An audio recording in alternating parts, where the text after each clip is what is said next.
Go on, Skipper George. Blackpot, Coco Show.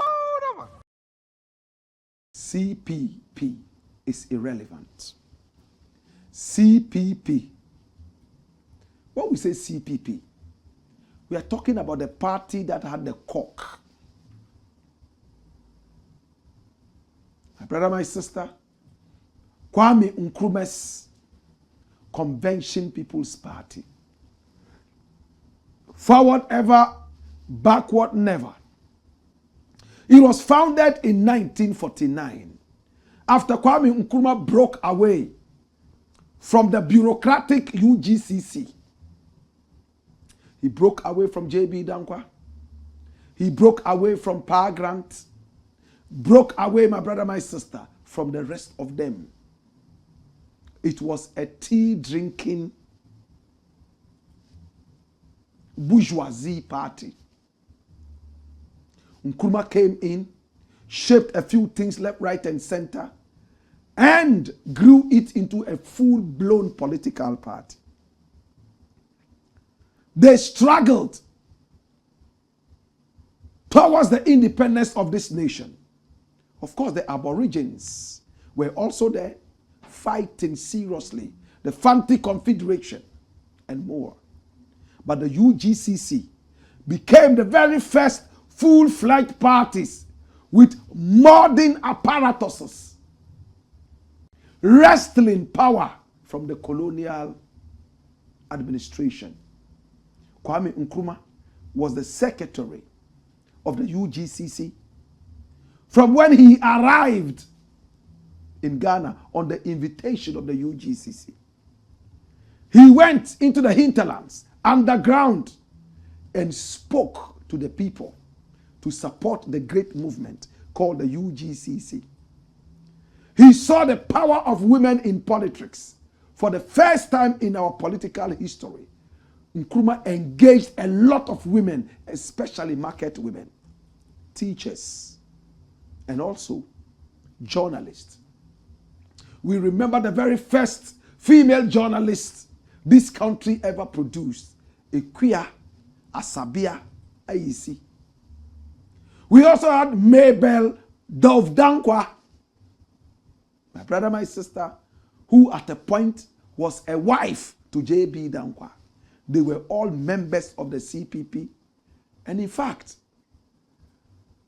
Dove Dankwa even became the very first MP, female MP in Africa. At the time, they were called legislative assemblies. My brother, my sister, Kwame Nkrumah pushed the UGCC into greater heights. But there was a misunderstanding, and Nkrumah had to step out. A lot of people were envious that he had become Nkrumah showboy. Everywhere he went, it was no longer about the UGCC. It was about Kwame Nkrumah and the fight for freedom. They didn't like it, and some of them forced him out. When he went out, he founded the CPP in 1949. It became a full-fledged political party. The moment the CPP was founded, in just a few weeks, the UGCC died. It meant that Kwame Nkrumah was a live wire of the UGCC. My brother, my sister, he went on to move the CPP into fighting for the independence of this nation, and he succeeded. But after Kwame Nkrumah was overthrown in 1966, and his subsequent death in 1972, the CPP has struggled to come back to power, and it has never worked. Why was it so? Nkrumah was so passionate about the CPP. Even when he was in exile, right there in Guinea, he was still talking about the CPP. And was talking about how the CPP would come back once he arrived back in Ghana. But there was a deliberate move to kill the CPP. What did they do? They banned all party activities, especially the CPP. And they arrested men and women who dedicated their lives to the cause of the CPP and Ghana. People were scared to even come out and align with the CPP. They did it for so many years and killed it. It was when I.K. Echampong, Ignatius Kutu Echampong, came that he had the spirit of the CPP and wanted to have Nkrumah brought back into this country, at least his corpse. And he aligned with Nkrumah's philosophies and the CPP. Unfortunately, he was also overthrown in a palace coup. Subsequently, he was shot and killed at a firing squad by Jerry John Rawlings and his government. My brother, my sister, the CPP has gone through hell. The live wire of CPP was chased out into exile. They found a way of poisoning him and murdering him, as we have been told now by declassified files of the CIA in 1972. And the other live wires of the party, they silenced by killing some of them and jailing some of them for long terms. And even those with the spirit of Nkrumah who came later, they were sidelined and they got quiet. Can the CPP return to power? They don't seem to have a united front. We first heard about Hilary Mann, who came in so strongly under the PNC. It was an Nkrumahist party, and they won the election. Unfortunately, Hilary Mann could not move forward. Just after about a year of being in power, he was kicked out of power by Jerry John Rawlings in a coup.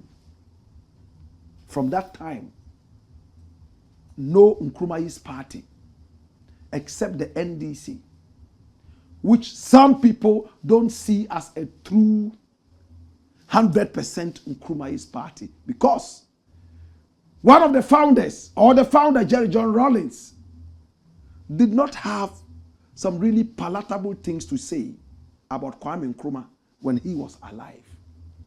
He ended up by saying Nkrumah gave us only a flag and a national anthem, and how it was justified to remove Kwame Nkrumah in a coup d'etat because he was overly power drunk.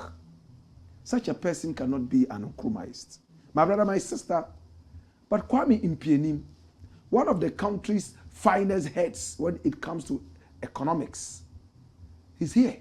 And he's warning that if the NPP does not align, it is going to end up irrelevant like the CPP. Watch this. If we don't change course, we will be as irrelevant as CPP in Ghana's politics.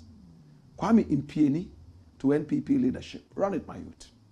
Now, statesman and elder of the opposition New Patriotic Party, Kwame Mpianim, has warned that the party could become as irrelevant as the Convention People's Party in Ghana's politics if the current leadership does not change course. Woo!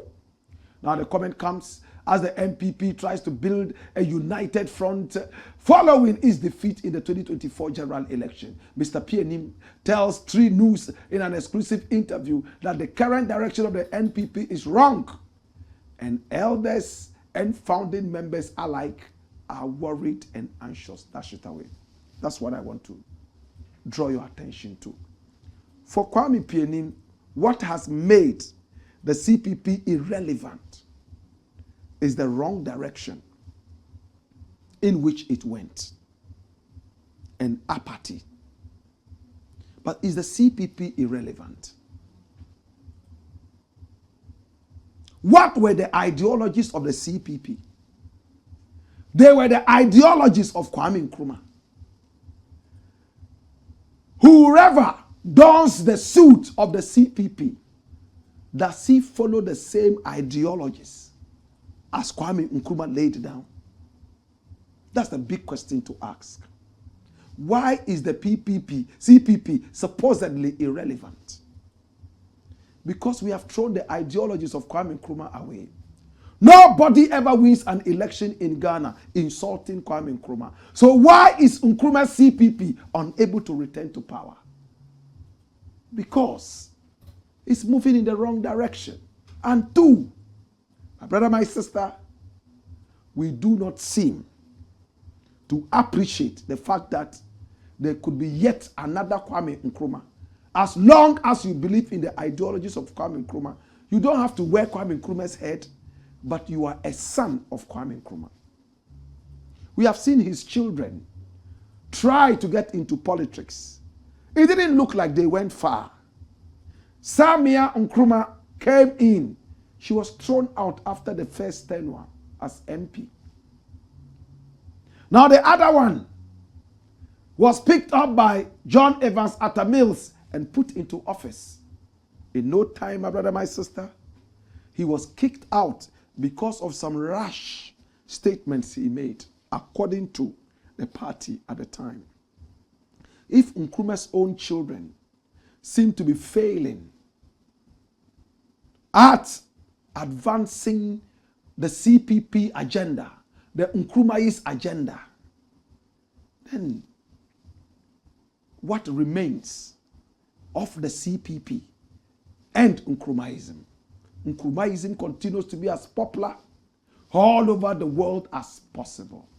Why are they not able to rally that together and move a strong political party to be able to represent Nkrumahism? Now the NDC under John Dramani Mahama is a strong Nkrumahist movement. Nkrumahism has never been this strong after Nkrumah left. Now we are seeing it in the days of Mahama. Is it a chance for Nkrumahism to return into Ghanaian politics strongly than before? Stronger than before? I'm asking. And should it continue to be the CPP? I think Kwame Mpianim is not being fair to the CPP. In fact, even the NPP, it grew from different political parties like the UP, United Party, and even more. The CPP stood the test of time better than the NPP, or better still the UP. Now all those parties that competed with Kwame Nkrumah, none of them is alive now. Why single out Kwame Nkrumah's party and say that it has become irrelevant? Why single out that one and say it has become irrelevant? Why not rather concentrate on Nkrumah's ideology? I don't know if you understand what I'm saying. My brother, my sister, when the CPP was here, there was also the UP and some other such parties. They are all non-existent right now. Why single out the CPP and say it's irrelevant? Why not the UP? Because if you are talking about offshoots of the CPP and the UP, then we can have a different conversation. Now the party in power says that it is an Nkrumahist party. The NDC has never been pro-UP. Never. The PNC also won an election. Rawlings kicked out that government. My brother, my sister, should it be the CPP, the name CPP, before Nkrumah becomes relevant? Or the ideologies can stand without the CPP?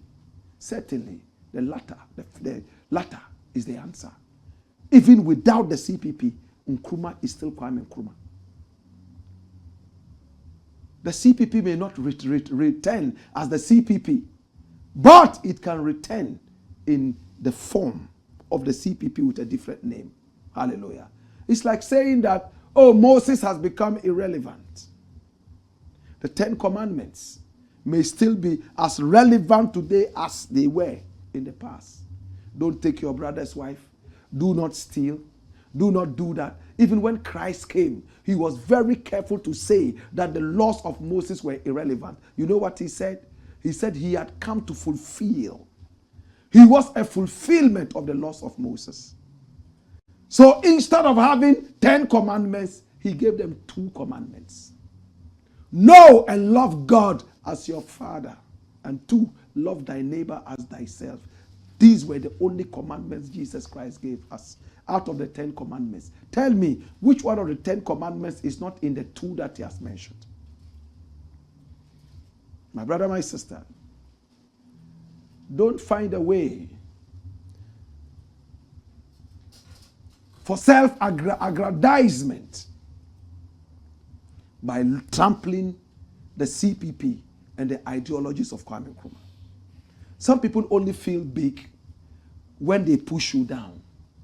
And I think that is what Kwame Mpianim is doing. The CPP as a party may not be here today, but its offshoots are still doing something. And better still, the ideologies of Kwame Nkrumah are standing tall and strong all over the world. Unparalleled is the Black Pots, aka Kukushonomo, where we speak truth to power. Go on, Skipper George. Blackpot. Kokusho, man.